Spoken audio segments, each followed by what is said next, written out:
I'm now going to have the privilege of introducing our last speaker today. So I met Liz fairly recently, and it was a delight to meet her. Liz Pryor, MBE, another person that I elevated earlier on today, but as if it's not impressive enough having an MBE, is the Chief Executive Officer and founder of the Robson Trust. In 2010, Liz's mother, who is Anne Robson, was admitted to hospital following a fall. Her family were unable to visit her due to a norovirus outbreak on the ward. So Anne spent a week in hospital and unfortunately died within 3 hours of being discharged back to her care home. Her family feel that this was due to neglectful care. Following her mother's death, Liz went on to work in and around the NHS, and in 2018 she started a charity in her mother's memory called the Anne Robson Trust. The charity's mission is that everyone receives the company and companionship they wish for at the end of their lives. And I'm going to let Liz tell you any more that there is to tell you about this incredible initiative. So thanks for coming, Liz, and over to you. Thank you so much, Sarah. I hope you can hear me. My internet connection is a bit wonky this afternoon, so apologies if it's a bit intermittent. Do tell me if you can't hear me. Good afternoon, everybody. Thank you so much, Sarah and your team, for inviting me to speak to you this afternoon and for arranging everything. It's been an amazing day. I feel very honoured to be closing the conference, so thank you very much. As you will see from the agenda for today, I'm going to talk to you about my mum. Her name was Anne Robson, and here she is in one of my favourite photos of her with her dogs, which she loved very much. I'm going to go into a bit more detail about what happened in this talk than I usually do, really just because I think it's important to understand what can happen when someone's treated without kindness and compassion. You can read the full story and all its horrible details if you want to. It's available on our website. It's not an easy read, I just must warn you. So I'm going to take you back to 2010. Mum was living in a care home in Suffolk. She'd moved from Hertfordshire to Orford in 1988 with my dad, and she was diagnosed. He was sadly diagnosed with liver and bowel cancer and died 6 months later in July 1989. This was absolutely devastating for our family. Dad was a huge character, and Mum found herself. She was 59, and a widow living in a new part of the country with little support and few friends. She hadn't managed to make very many friends by the time Dad died. Soon after that, she moved to mid Suffolk to be close to my sister. When she made a busy life for herself the next 20 odd years, becoming a school governor and getting involved in the church and the community. Sadly, she came to a point in about 2008 where she couldn't. She lived with a carer from about 2008, and then she got to a point where she couldn't mobilise herself without two people helping her, so she had to move into a care home. She'd lived there for a few months, and then in January 2010, she fell out of bed early one morning because she refused to have sides on her bed. So she rolled out and was on the floor. It was very cold. It was January, not a very nice place to be. At 5 o'clock in the morning in January. She was taken to hospital in an ambulance because the staff in the care home felt she might have broken her hip. She was in quite a lot of pain, and I met her at the hospital. Of course, my sister was away on holiday at the time, which is when these things usually happen, and I lived in that stowaway. Unfortunately, Mum's care was disastrous from the moment she arrived in hospital. When I got there, she was sitting on a trolley near the sort of movement sensor doors that open and close when someone walks past them, sucking in cold air every time. And she was freezing. She was in a little skimpy, sleeveless cotton nightie. I found a cardigan in her bag and asked the staff what was happening. And there seemed to be a lot of confusion as to whether she'd broken her hip or not. One of your previous speakers was talking about patients being responsible for themselves. I wasn't even allowed. We weren't allowed to go and get the X-rays from the other hospital she'd had a hip operation in because it was a Saturday, and the department wasn't open. So I said, well, could I not drive there? I'll drive there and get the x-rays for you. And they said, well, no, we can't possibly do that. So they couldn't actually access her x-ray on Monday morning, which seemed crazy to me.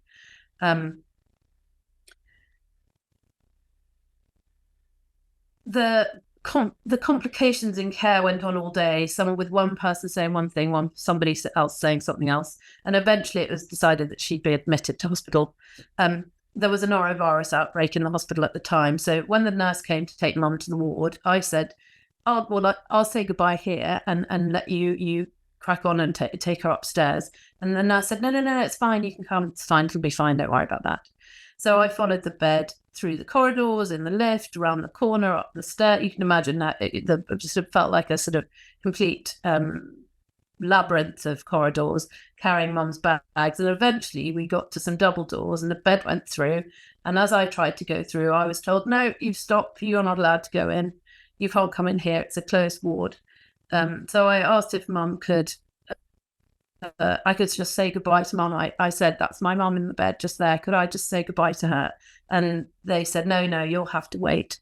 And I waited outside for over an hour. And eventually, after pressing a buzzer loads of times, a young nurse came out and told me that the ward was closed and I wasn't going to be allowed in. So I asked if Mum could be brought to the door so I could say goodbye to her. And I waited for another hour. And eventually someone came out and said I could just go in and say goodbye. So the whole thing seemed like a complete waste of time. I don't know what rules were being followed.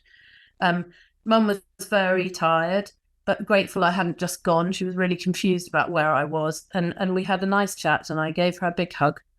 And actually, that was the last time I saw her. So I'm very glad I persevered and waited to say goodbye to her. Poor Mum spent a ghastly week on a ward at that hospital. The nurses were brusque and unkind. She told me she refused to use the pull-up pads she used in the care home, and they insisted she just go to the loo in her bed on a flat pad. On the days Mum was able to use the phone, she'd call me in tears and beg me to get her out. One day she rang me and she said I was deeply asleep and nurses or healthcare assistants came and just got hold of me under my armpits and yanked me up the bed while I was fast asleep.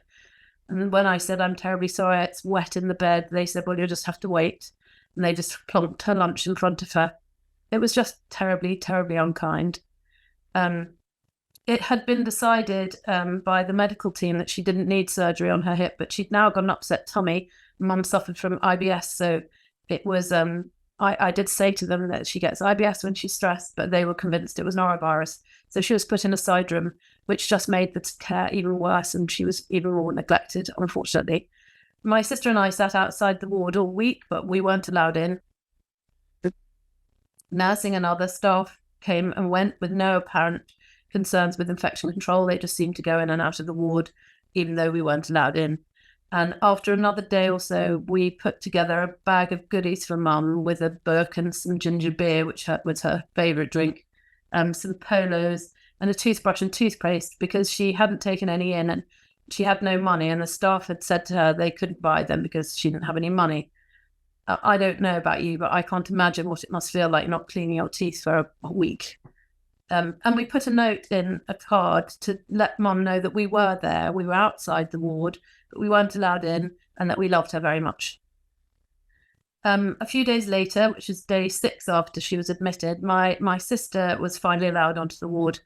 Mum had declined dramatically. She hadn't been given any GP prescribed meds. She was desperately thirsty, lost loads of weight, and didn't really know who my sister was. She was unable to use her hands or to communicate really at all. And we were all terribly worried about her, but we couldn't find anyone to talk to us about her care. I ended up being given the beds manager's telephone number, who I rang and spoke to, and she was very nice and assured me she'd help and find some answers. Sadly, I never heard from her again after that call. The following day, we were told Mum was being discharged, and she was, in the words of the nurse, bright as a button. She was sent back to the care home in an ambulance and very sadly died hours after arriving back there. The paramedics thought she was being fast-tracked home to die, and no one told us that she was at the end of her life. I can't even imagine what it must be like to be actively dying in the back of an ambulance around twisty, bumpy Suffolk lanes. The bag that we sent in with Mum a few days before, that we'd given to the nurse, who promised to open the card and read it to her, to give her a drink of ginger beer, help her clean her teeth, was sent back to the care home completely unopened and untouched. Mum had never read the card or had it read to her, and she didn't even know that we were there. And I have to say that was one of the hardest things to come to terms with. In the words of Mum's GP, she was admitted to hospital, a frail elderly lady, and she was discharged a moribund terminal patient. I never really talk about the name of the hospital that Mum was in the week before she died, because frankly, it could have been anywhere. Poor leadership, huge turnover of staff, and a distinct lack of kindness and compassion, we really do believe led to her death. So this was really the line in the sand for me. How could this have happened to my mum? This is the sort of thing that you see in newspaper headlines. It was just terrible. I couldn't believe it. But it was the beginning of my journey to where we are now and why I'm speaking to you today.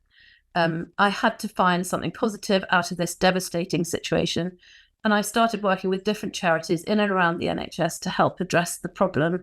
And after a few years, the director of nursing at my local hospital asked me to work on a project for her around end-of-life care.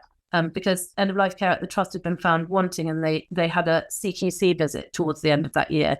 And the team, specialist palliative care team at the trust, estimated that between 15 and 20 people a month were dying without any visitors at all post-admission. So I worked with two amazing palliative care nurses, and we looked at different schemes around the country. And eventually we launched a team of volunteers called Butterfly Volunteers. These amazing people sit with patients who are dying. They read to them, they sit quietly and hold their hand or play music. They make much needed cups of tea for visitors and support family members who are frightened about what's going to happen. They advocate for patients and signpost them to other services to the hospital, such as free parking for relatives of dying patients, or chaplaincy teams, or whether there are put-up beds for staying overnight, that sort of thing. It didn't take us long to realise what a massive difference these volunteers were making. It's such a simple scheme. It's literally human beings sitting with other human beings in the last days and hours of their life, so they know they're not alone.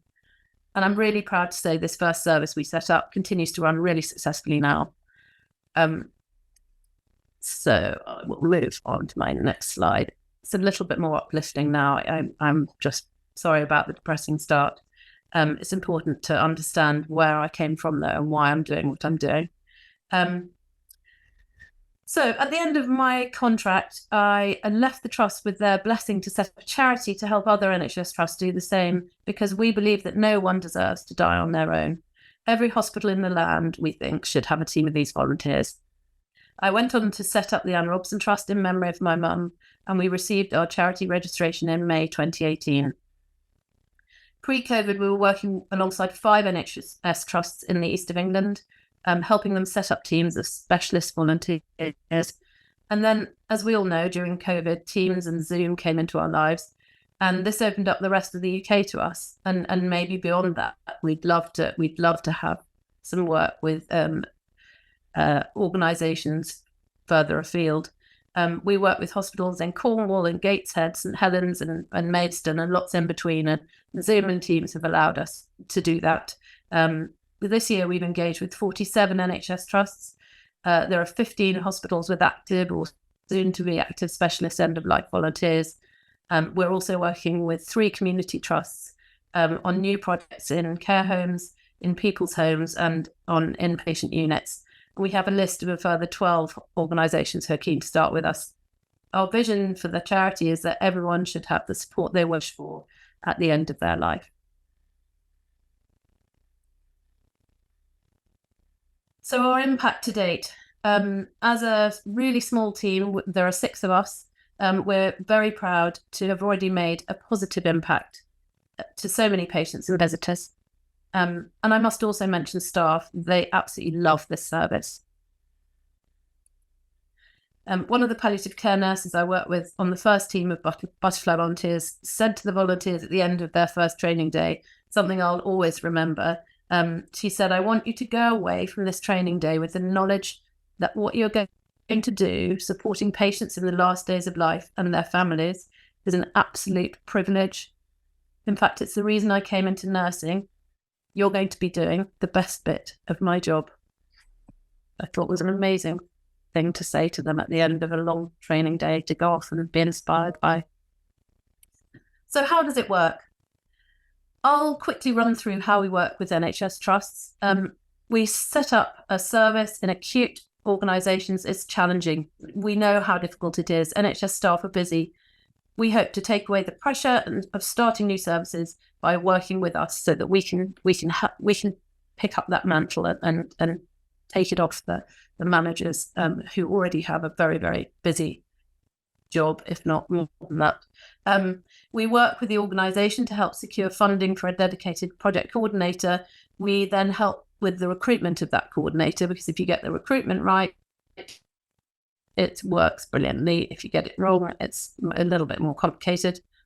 We provide comprehensive bespoke training to them and up to 2 of their colleagues, so that we make sure there's some contingency when the coordinator's not there or on leave. We provide all the templates that they'll need to launch the service, so all the documents. We work with the coordinator to help with volunteer recruitment and training. We provide ongoing support to them on a one-to-one basis, as well as inviting them to monthly team meetings with other coordinators to share best practice.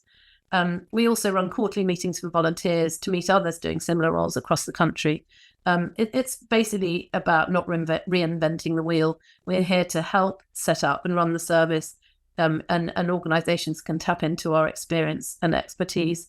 It's really important to understand that the service belongs to the NHS Trust. It's the volunteers volunteer for them, not for us.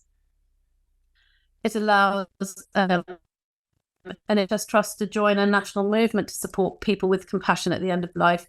And it's really importantly, it's free. We don't charge any money. This is our charitable work that we do. So if you'd like any more information on how we can work with you or your organisation, please do get in touch. We also are starting to provide some training for the volunteers supporting people in the emergency departments, in ITU, and importantly for younger people. We're hearing quite a lot at the moment that there are more and more younger people dying in acute trusts than there have been over the last few years, and the volunteers are struggling with that. So we're putting together a piece of training to help them approach that in a more sort of positive way.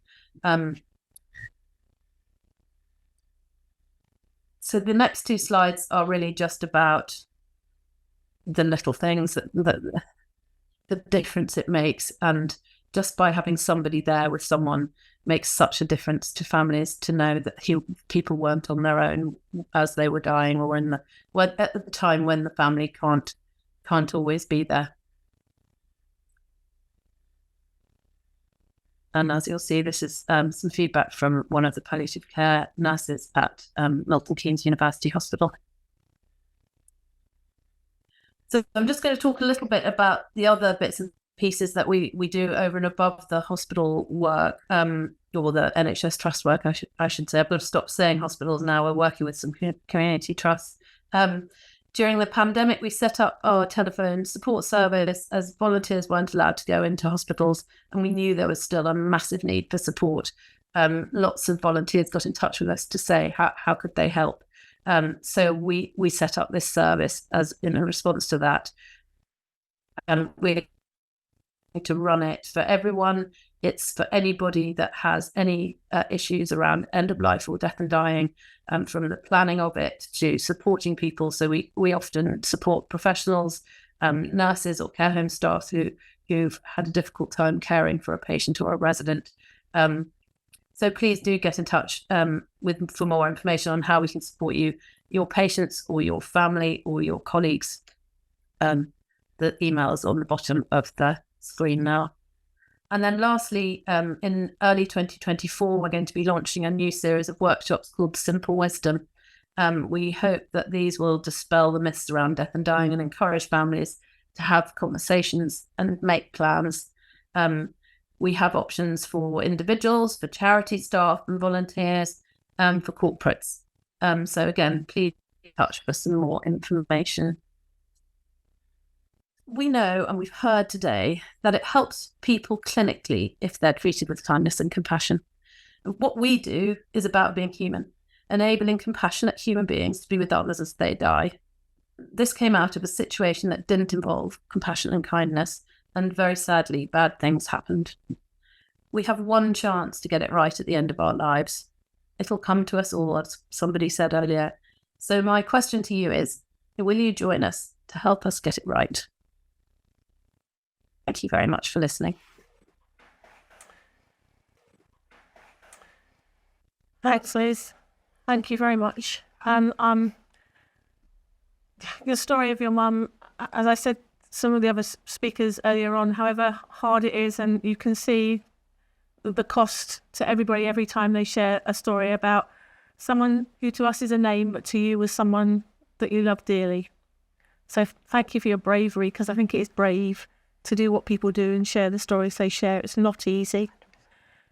So I'd like to ask you a question, if I may. It's quite a personal question, but I think it's important for this conference because we've heard a lot of stories over the course of today about things that have been really difficult to hear, especially outside of the families, especially for those of us who aspire to try and be good, clinical but kind healthcare professionals.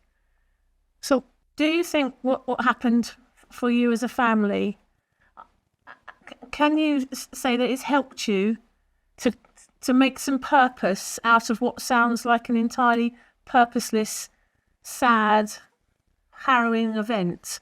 Has setting up this charity, making something in your mum's name, has it also helped you? Yes, I think it has. I felt completely empowered to do it. I always say, this sounds a bit naff to say it, but I always feel this amazing career now. It's my life now running this charity, and I absolutely love it. So, it was her last gift to me to do that. And I hate that she had to suffer to such an extent in order for that to happen. But I feel very proud of the work that we've done. And I have to say, it's a very much a team effort. I could never have done it without the amazing team that I've got working around me, particularly Jo Caulskaden, who's been working with me since the beginning. They're all amazing. And, it's I don't think it's taken away from what happened to Mum, but it's helped a little bit, yeah. Well, I'm good. It's been a subject we've talked about a little bit, us as a team here, over the course of because sharing stories is brave for the people who share them, but also you have to balance how the impact is on those who hear. And we hope that whilst they learn, there's also some positivity in hearing these stories, because they're challenging and they're difficult. But thank you ever so much. If you want, I think we might have lost Liz. I hope she can maybe still hear us. If anybody does want to get in touch, it's free. As Liz has said, I can't imagine why every trust and every community trust in the country wouldn't want to avail themselves of the support that Liz's charity and her colleagues' charity can provide. And I think as everybody, as a healthcare professional, would accept, no one gets up in the morning and goes to work hoping that someone will die unsupported and alone. So anything we can do to try and prevent that has got to be a good thing. I hope you're not. Well, I hope you are inundated, actually, Liz, to be honest, following that. But and I hope whatever you're inundated with, you cope with, and it doesn't prove too much of a distraction. But no, it won't be at all, Sarah. We always love to hear from anybody who wants to get involved or help us in any way, or for us to help them in any way. And I must apologise for my internet connection. It's so annoying. I'm glad it didn't glitch. Thank you for giving me the opportunity to talk about it today. As I said at the beginning, I rarely talk about it in such a lot of detail. If I'm talking to the NHS is an amazing organisation, and whilst Mum had a really awful experience in it, I know that most people that work in the NHS want to do a good job. I don't talk about the hospital where she was. I make a point of not doing that, because there's no point really. This is not about mudslinging. This is about trying to make something good come out of a bad thing that happened. And I hope that the fact that we've enabled as many people to be supported as we have in the last few years goes some way to show that we're not an NHS bashing organisation. We love the NHS, and we think you guys do amazing work, and we want to help in any way that we can to do that. That's one of the key themes from today. I think there's this remarkable lack of bitterness or anger or criticism. There was bitterness and anger, I can quite assure you. But at some point in your life, you have to think, right, okay, that, I spent quite a long time after Mum died shouting about how awful it was and how terrible it was. And then I got to the point where I thought, you know what, that doesn't help. It's not going to help. All it's going to do is make the bad, it's going to make the good people leave, because that, if all we do is see awful things on the front of the Daily Mail about the NHS, it's just an awful environment for anybody to work in, and we need good people to stay in the NHS. And we need to what we need to do is inspire the ones that aren't so good to be better, rather than tell everyone how rubbish it is all the time. It felt really wrong. It sat really wrongly with me after a while. I just thought, I can't be negative anymore. I've got to do something positive about it now. Well, that's a very good note, I think, to stop on. And thank you ever so much for your contribution. I'm absolutely certain I'll be in touch with you again. Thank you so much. And I'm going to finish there. There's just a lot of comments in the chat about thank you very much for your information and thought-provoking. So that's what the chat's all about. Just thank you. I hope you'll hear from some of the people out there who've been listening today. And I'll be in touch, Liz, but thank you very much. I'm going to hand over back to Teresa, who's going to...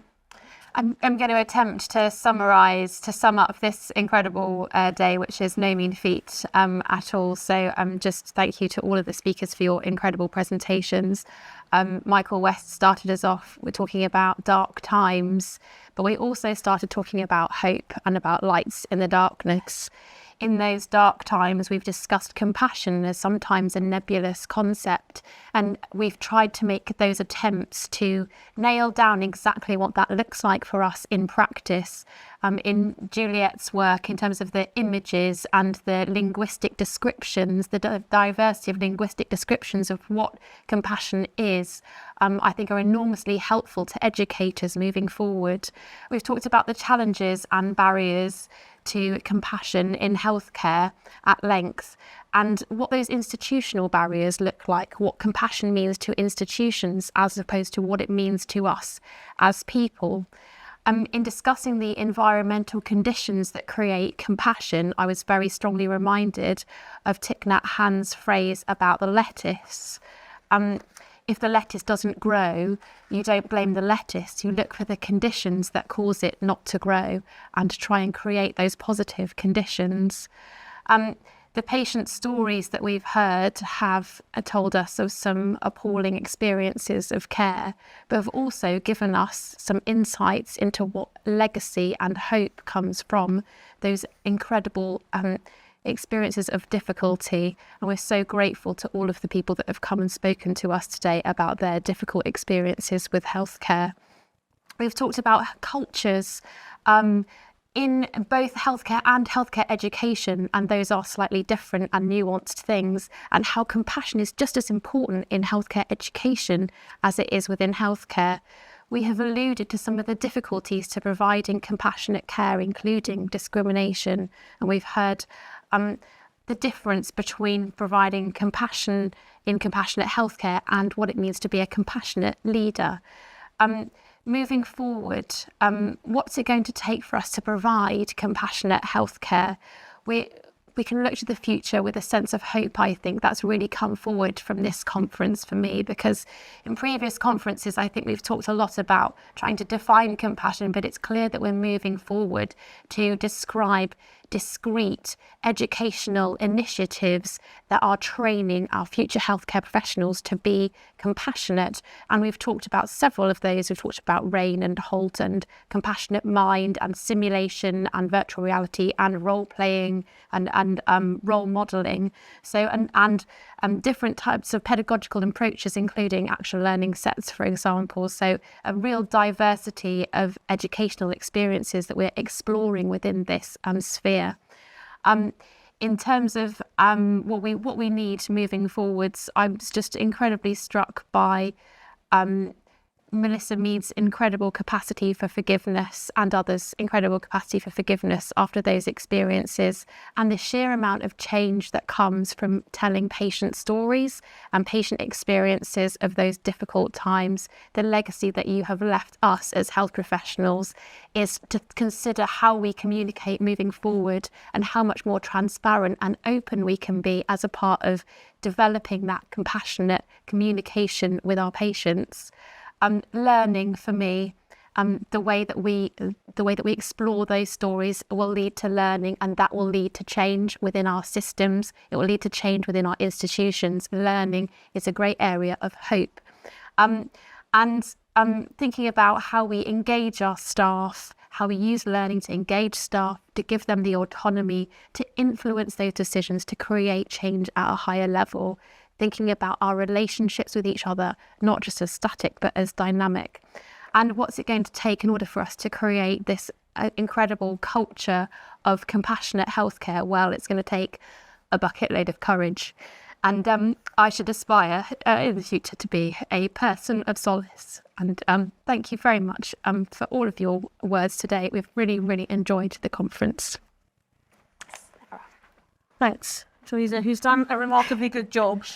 One of my colleagues, a very esteemed colleague here at the university, often didn't go to graduation because she said she was emotionally incontinent and couldn't cope with sitting there because it would make her cry. And we've had to encourage her over the years to now she goes.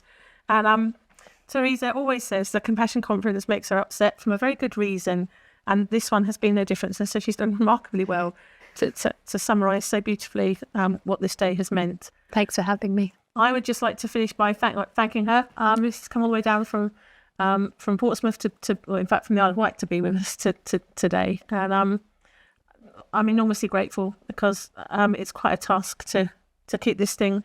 Although, having said that, it was very easy today with such brilliant speakers, but to make it run and to give it some structure is a real skill. And Teresa's been the epitome of that today. So thank you for that. That's it, folks, in the words of Bugs Bunny. Just to remind you of the feedback form for those of you who need some evidence that you've attended today, and for validation or for CPD, for hours, for whatever, you will need to fill out a very simple feedback form. You can just tick the boxes if you want. We'd love a little bit of comment, some qualitative data for us to look at how we can keep this going. I have to make a case to try and keep it going, so it'll be useful to have some evidence for that. And how we can improve it even more useful is how we can improve it in the future. I very much hope there will be a future conference. We'll plan and hope and move forward, imagining there will be a 5th annual conference next year and hopefully thereafter. So I hope very much we'll get to see you again somewhere down the line, but if not before next year at our 5th conference. But thank you very, very much for attending, and the link for the feedback will be in the chat. Thank you very much, and happy holidays to all who have been here today. Stay safe, be kind. Thank you.